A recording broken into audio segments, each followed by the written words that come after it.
Hello and welcome to AXSchat. We're delighted that we're welcoming back a returning guest this week, which is Judge Ginger Lerner-Wren. Super to have you back, Judge Wren. We've been big fans for a long time now, and we've been engaging on a daily basis on Twitter. So it's really great to have you join us again.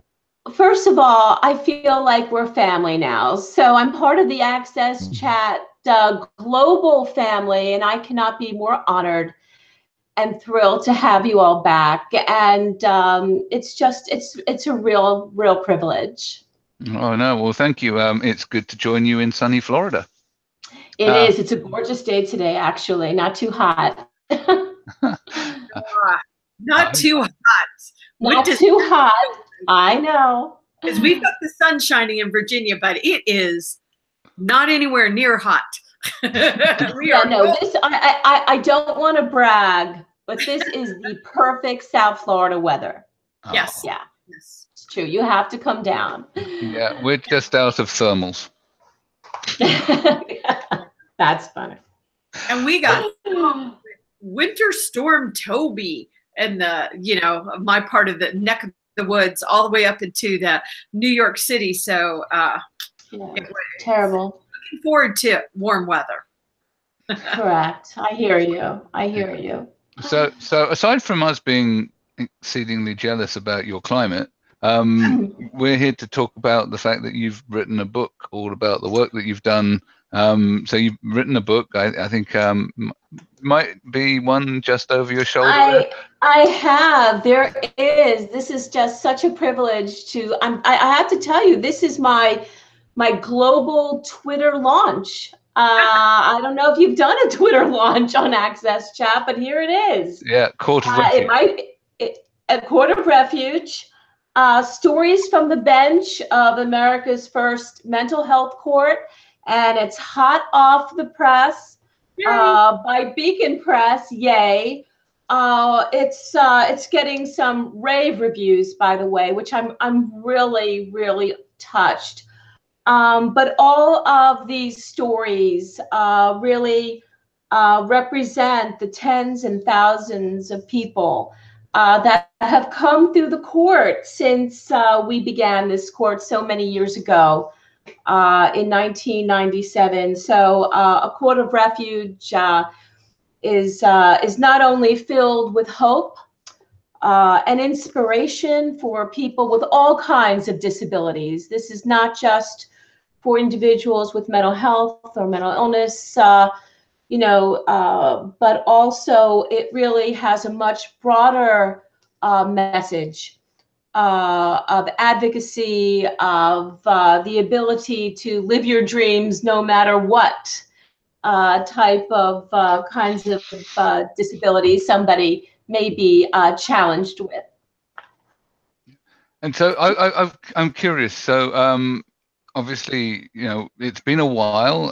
We're all familiar with you, but maybe our audience aren't. So just tell us a little bit. Let's recap a little bit and cover the sort of founding story of the mental health court in Broward County. Thank you. I think we definitely need to back up to go forward.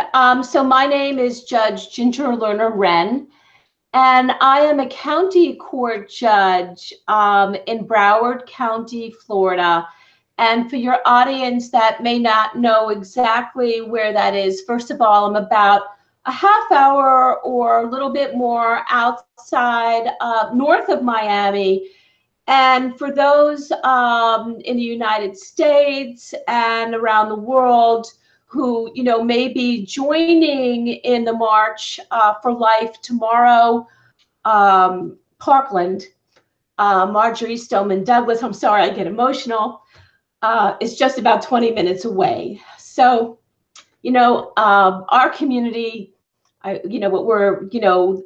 hearts are broken, but our resolve has never been stronger in terms of just applauding the courage and the strength of these students at Douglas High School. And the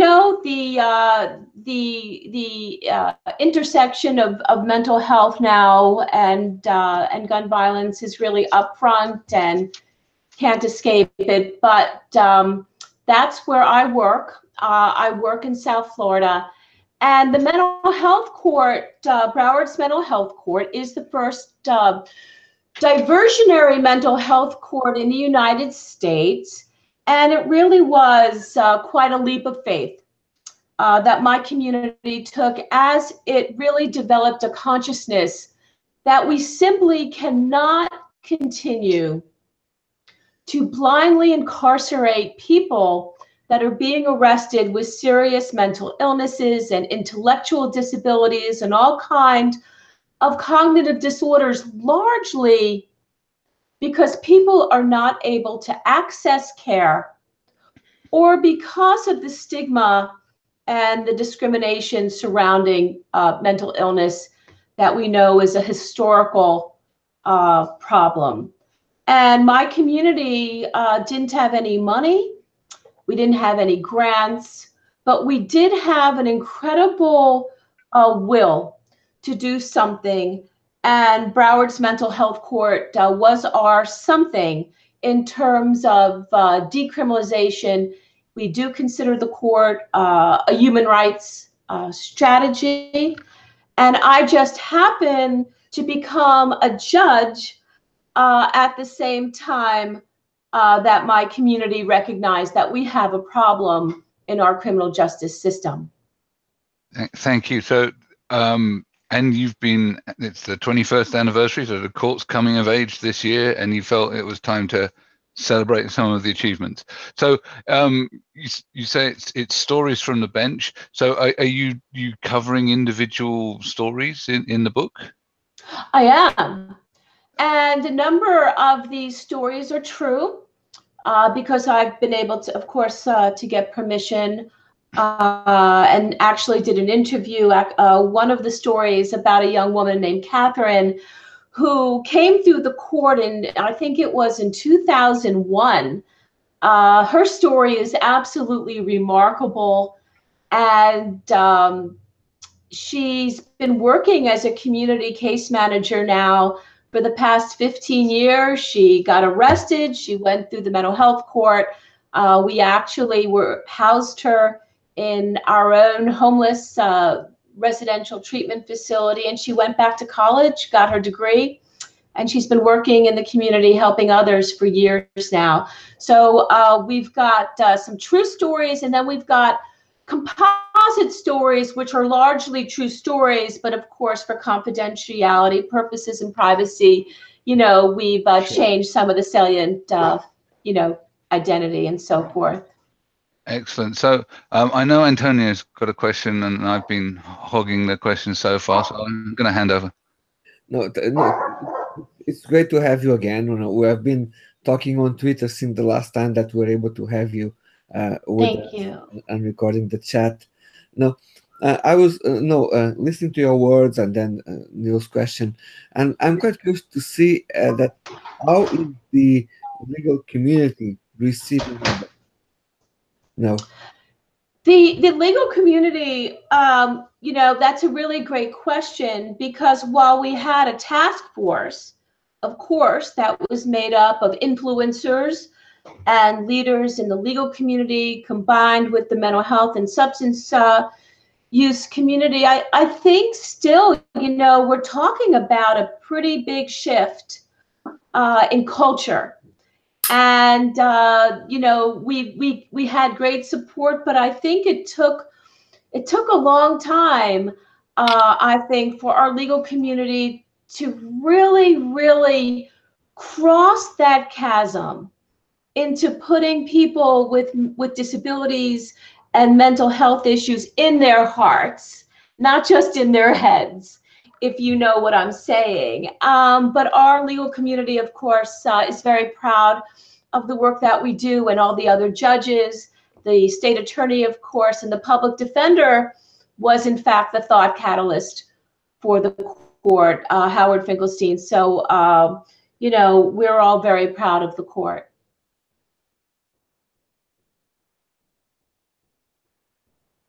Deborah, I think you had a follow-up, didn't you?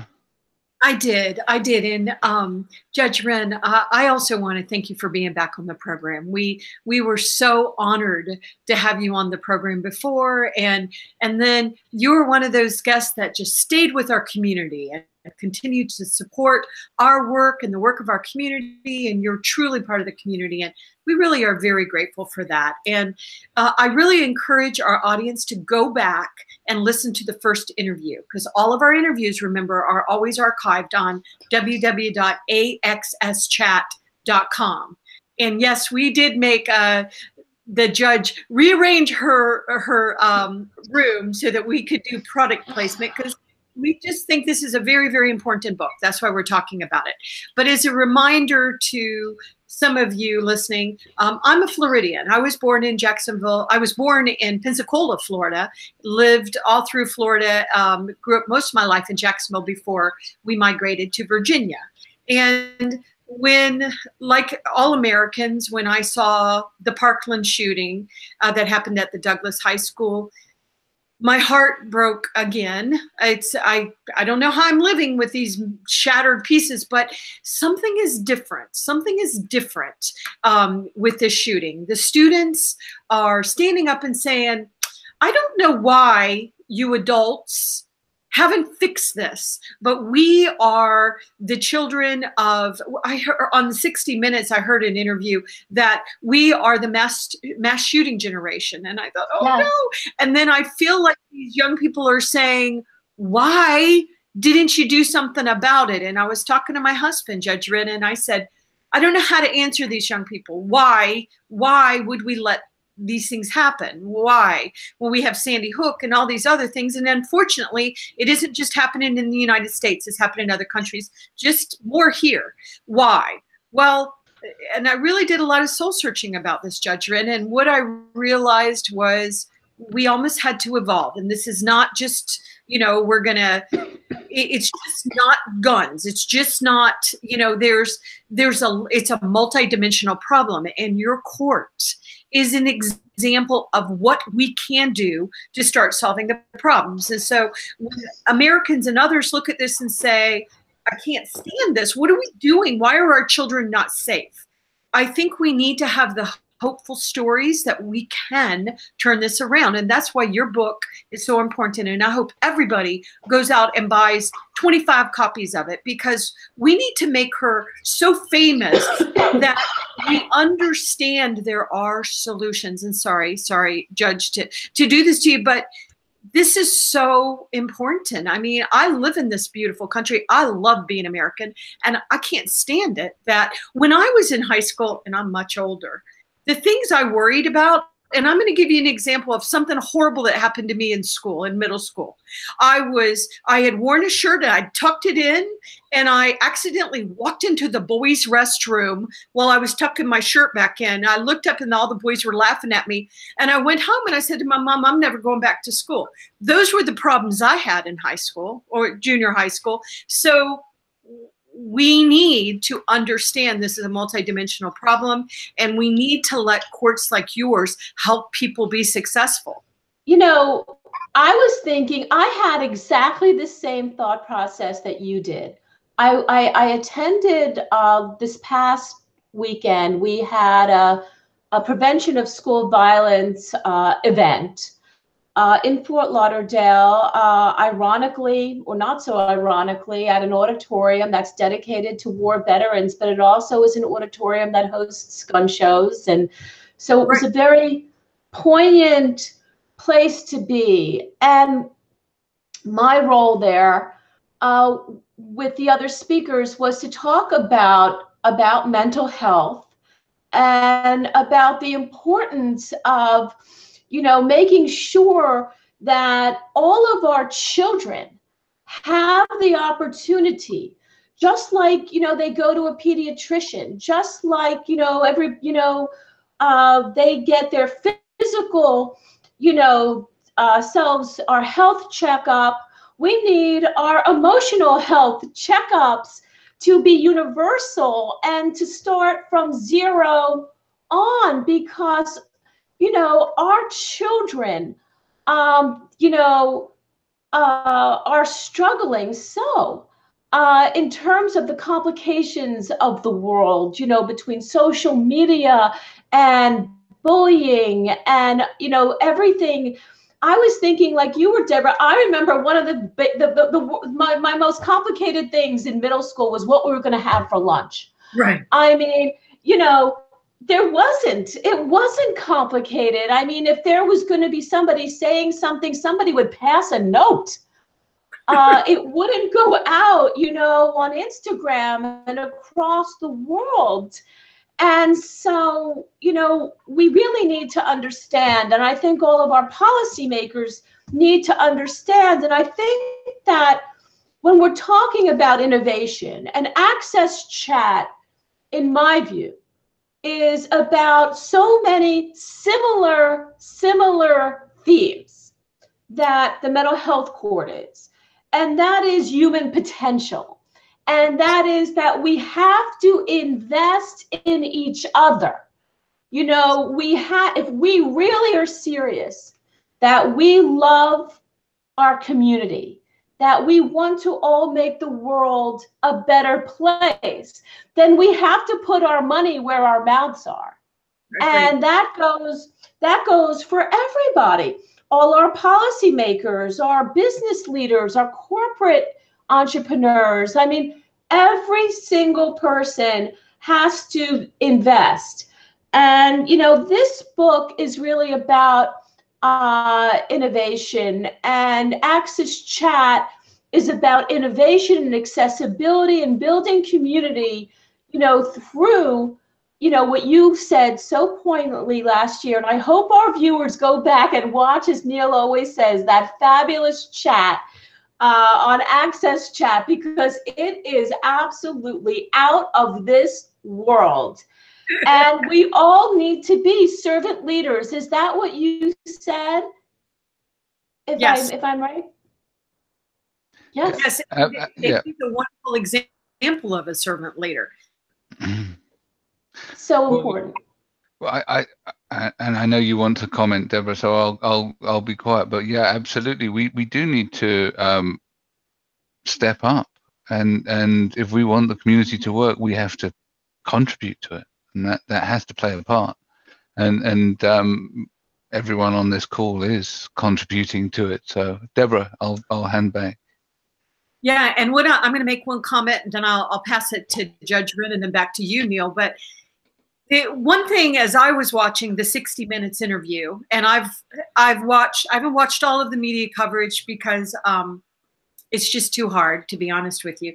But there was, as I was listening to these young, amazing students talk about this experience and what they're doing now to take their lives back. One of them said, I don't want to remember as a victim of a massacre, a mass shooting at a high school. I want to be remembered as the person that changed gun laws in the United States. And I thought, it brought a chill to me just now. And I thought, who are these amazing young souls that are now going to start making a difference in our world? And how do we, as my generation, and we have, you know, Portugal and Ireland and England, we're a global chat. We have people from all over the world involved in these conversations. How do we really get behind these young people? Once again, it's a multidimensional problem. If we don't have the mental health courts like you have, Judge Wren, and I want it to be a federal courts. I want to see it everywhere. We need it so bad. And what we always do is we always point fingers at each other. You know, well, hey, the NRA, but no, we've got to stop. And as you said, we've got to start. We don't seem to care as much about our teeth, our eyes, as the rest of our body. I know in the United States, when we get physicals, dental and eye insurance, vision insurance isn't covered, but neither is traditionally the mental health. So we have to start looking at these amazing multidimensional, you know, individuals that we are. And really, how does society make sure that everybody is healthy? Because there are times in our lives, I just lost my mother December 31st. And let me tell you, I've been just really, really in a dark place for months. And so we all travel it. We all travel it. So let me throw that to you, and then Neil, back over to you. No, let me just interrupt with a short story. that relates with my life this morning. So I was taking my girl to the local school, and I was taking her there, and then she arrives there and she starts hugging all her friends. No, they meet in the morning. They start to hugging each other. Okay, so they have this strong emotional connection when they see each other. Now imagine when you disturb that environment, how you affect those kids who suddenly are in facing a violent moment, and they face this sad reality of some of the kids that going back to the school and not finding them there anymore. No, it's a permanent. It's almost like you need to build a different school, because they are going to live with that every day that they arrive there. It's just something that It is, the trauma and the aftermath and it's too much to consider, and yet we have no choice but to consider it. Um, I think that, one of the things I was thinking about, and I think, going back for a moment to this amazing audience that you have, because I follow AXSchat. I follow your chats. I'm absolutely just, I love, love, love your audience. I mean, everybody, this is the future. This is how we change the planet. This is how we drive social justice. This is how we go ahead and we say, look, every student has a right to go to school. It's a human right. Everybody should have an opportunity to get health care. Everybody should be able to have nutritious food. We have got to understand, for example, Broward, I don't even know, Deborah, I don't know if it was okay or not okay back 21 years ago, whatever it was, to declare a court a human rights strategy. I don't know. Did a judge ever do that? If you're not sitting in The Hague, I don't know. We know we have human rights courts, but they're specifically human rights courts, correct? I've been to The Hague, I know. But, this is what it is. This is what we are talking about.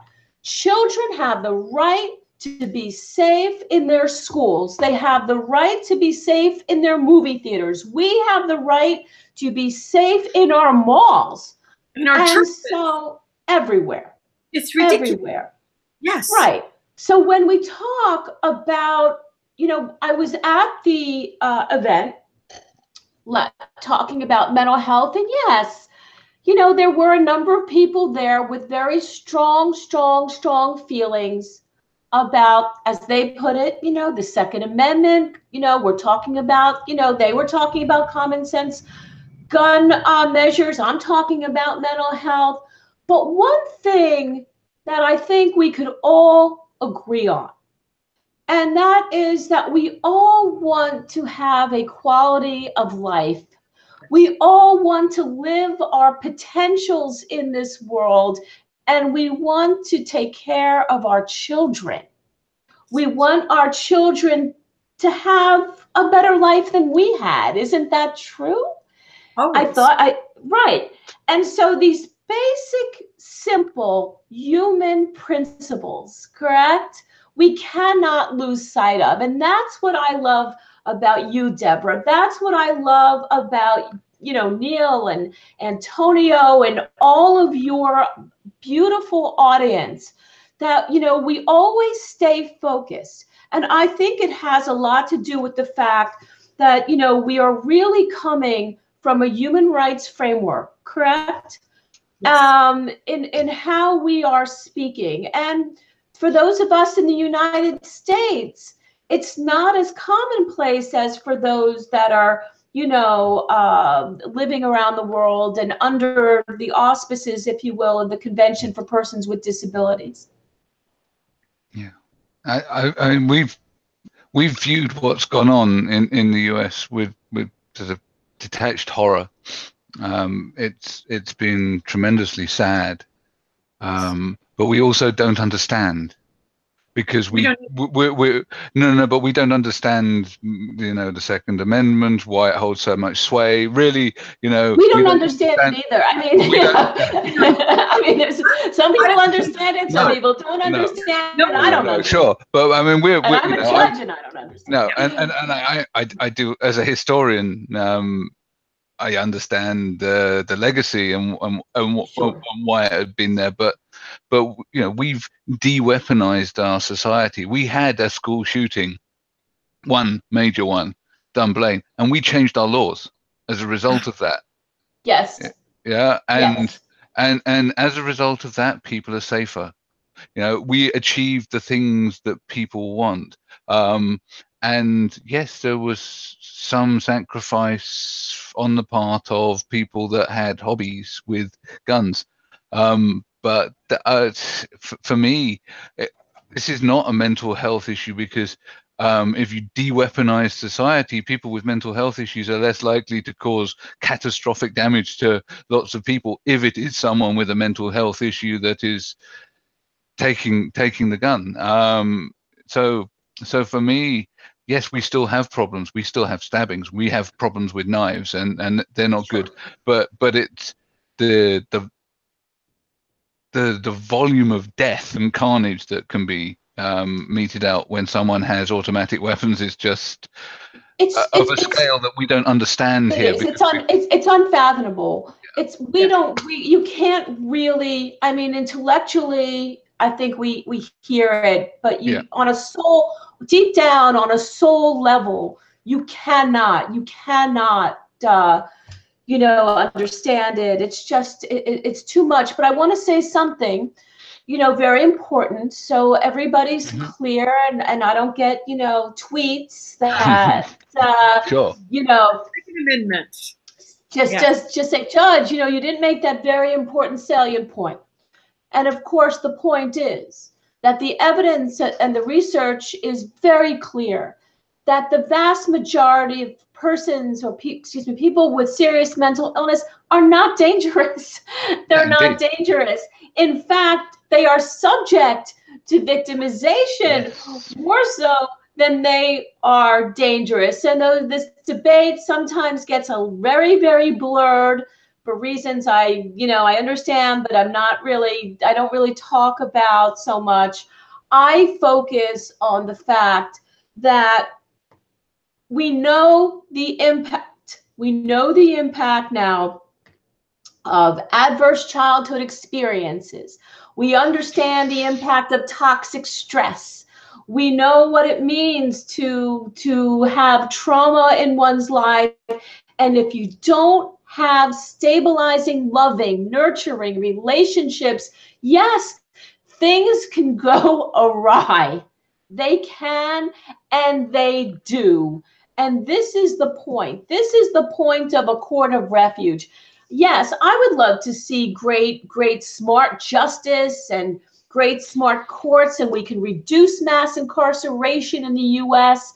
It's imperative. It's imperative to take the monies that are going into jails and prisons and put them into education and put it into the services that people need. Of course. But we need to make sure that we have access chat and access to care and communities that are recovery oriented and believe that people with mental health issues do recover. This is the message of a court of refuge, that recovery is real and that people with all kinds of disabilities have incredible gifts that have to be honored and respected, and because we are just making terrible judgments for reasons that, quite frankly, have no business in a modern era of science. So that's my view. Yeah, Another sliver of the same conversation. I have a good friend of mine who is raising multiple daughters in Colorado Springs, and unfortunately, Colorado Springs are one of the, there was a shooting in Colorado Springs. Of course.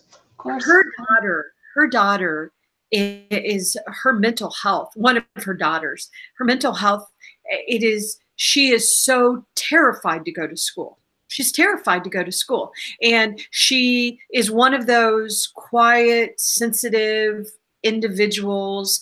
And, middle school can be tough for all of us, right? I mean, oh, yes. If you can survive middle school, it almost like, even when we were young, I mean, it's a rite of passage. Yes. Yeah. But she is, and this is just one person, and then you start multiplying it out. But she wakes up, she has nightmares, she has anxiety, she's just so scared. Sure, and then not alone. Yeah, it's so sad, and it's and then you start, and you've mentioned some of this, you start including the bullying and the things that just are happening anyway, and then you add technology and access to technology. I have a new book coming out, Inclusion Branding, next week, but I'm already, congratulations.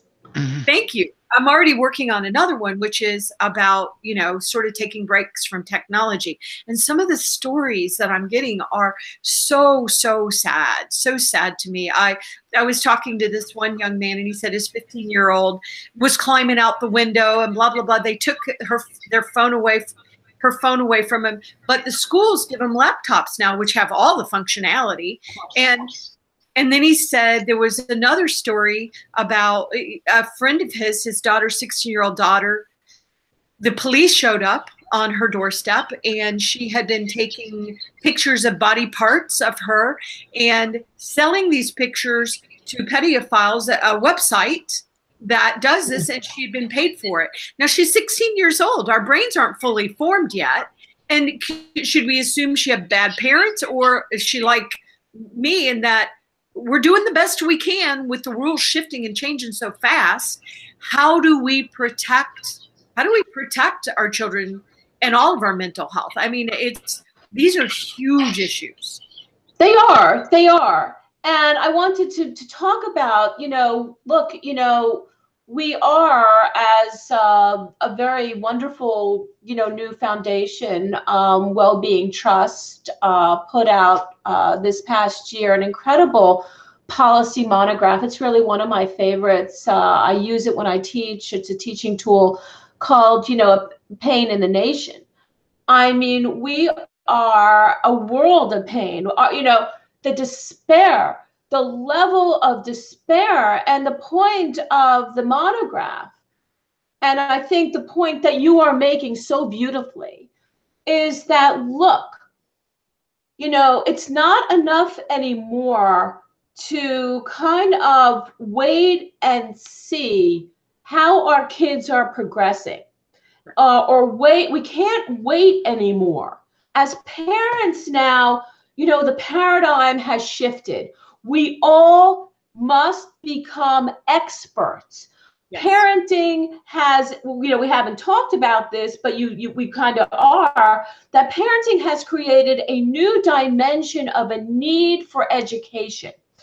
And it's really multifaceted, and we need to understand it from a mental health, behavioral health perspective. And this Wellbeing Trust report, I think Pain in the Nation, tells us we do not have to be a nation in despair. And yet we're facing epidemics in suicide. We're facing epidemics in the opioid, crisis. And here we are, now with the gun violence epidemic. We are in a public health catastrophe. But the parents, the adults, and here we are again saying, where are the adults? We must, as Neil and Antonio said, we all must step up. We have got to step up, and I don't care what it takes. We have got to get ourselves educated, because relationships matter. Strong, loving, nurturing family relationships or extended families or caretakers, whoever. This all matters in terms of creating stability in the home and keeping these dialogues of emotions flowing.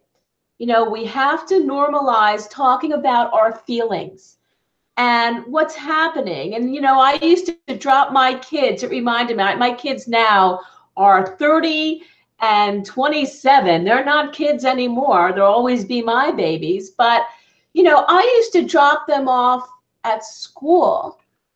And ironically, I used to say something, you know, like, you know, don't forget, everything you do today needs to promote peace.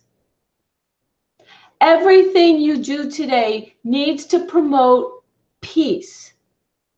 Every morning they left with that kiss and that reminder. Simple things, but not so simple, right?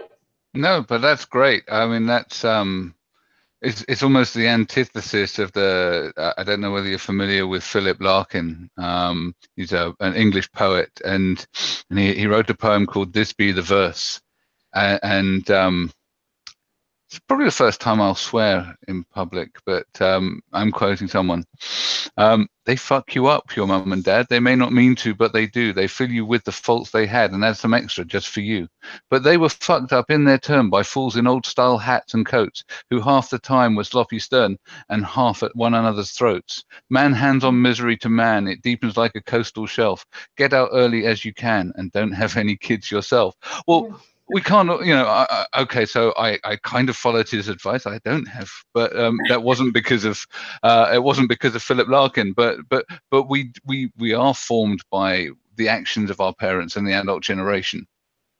And so if we don't have these positive role models, the people telling us to go out and do good things, it becomes much harder. Now, I think that what's happened with the young children, well, the young adults, because they're doing better than the older adults actually right now, taking a stand is wonderful, because they are lucid, they're coherent, they're making sensible arguments, they're trying to bring people together, and what's coming back at them is lies, obfuscation, politicization, base accusations. So yeah, absolutely, we need positive role models, and it requires, if we want to take this forward, it requires us all to be positive. It does. You know, I think optimism, I'm sorry, you know, we have to stay optimistic. Yes. think that's one of the things that binds us at AXSchat. You know, I think the people that are attracted to AXSchat, you know, we're all just eternal optimists, you know. Yeah. You know, we really do believe that, you know, the world can change, and it can change. And that's the beauty, you know, of tipping points. You know, is tomorrow going to be a tipping point for the United States, you know, and the rest of the world? Well, this is my prayer, you know, for tomorrow, that finally maybe we've reached a new threshold, and that's really what I'm vying for. Fantastic. I think that you're right. We all believe in positivity, and it's only through that belief that we can bring about change. Because if you don't believe that change is going to happen, change will be done to you. Well, without a doubt, it's all about vision, and I can't think about anybody that's got more vision than the three of you. So you're so sweet. That's very kind of you. Yeah, we want to clone you, Judge Wren. We want to clone you. You know, we need selfishly in the United States, we need to clone you throughout our country, and but it's needed outside the U.S. too. I mean, it feels to me, and I am horribly optimistic, but it feels to me that mankind is trying to evolve. But I want to make sure that, you know, Neil has time to thank Barclays, but also that people know where to buy your book, because we need thank you. Thank you. So make sure, and we can add a link onto the website, but if you wouldn't mind telling us, Judge Wren, where, you know, is it available everywhere? It's available. It's available everywhere. Court of Refuge on Amazon, at Barnes and Nobles. You can go to Beacon Press. You can go to my website, acourtofrefuge.com, and read more about the book. But thank you for you know, for letting me launch this beautiful, beautiful AXSchat launch. I will never forget it. I will always really celebrate today. And I'm glad we're going to have this in the archive, so I can go back. And that all of these people that you have helped, Jen, over, you know, over these years, these are now citizens that are making a difference and helping other people. That's the way it works. That's the way it works. Society, you know, take the time for three strangers to come together and say, we need to turn the volume up on these stories. That's what we did with AXSchat. We need to make sure people know about Judge Wren in Florida, and that she's having these amazing stories that are changing people's lives for the positive. Yes, thank you. And that's the thing that we love about AXSchat, is bringing people together. I know that through meeting you through AXSchat, I've been able to introduce you to friends, colleagues, etc. So it's creating all of those connections, and we need to thank Barclays for helping us maintain that, because without their help, it would be a lot harder. I think we've reached the end of our half hour, probably overrun a bit because we're all rather enthusiastic, but that's okay. So thank you very much, Judge Ginger Lerner-Wren. It's been a pleasure to have you back here. It really has. Thank you all again. I'll see you on Twitter. Bye-bye. Bye-bye.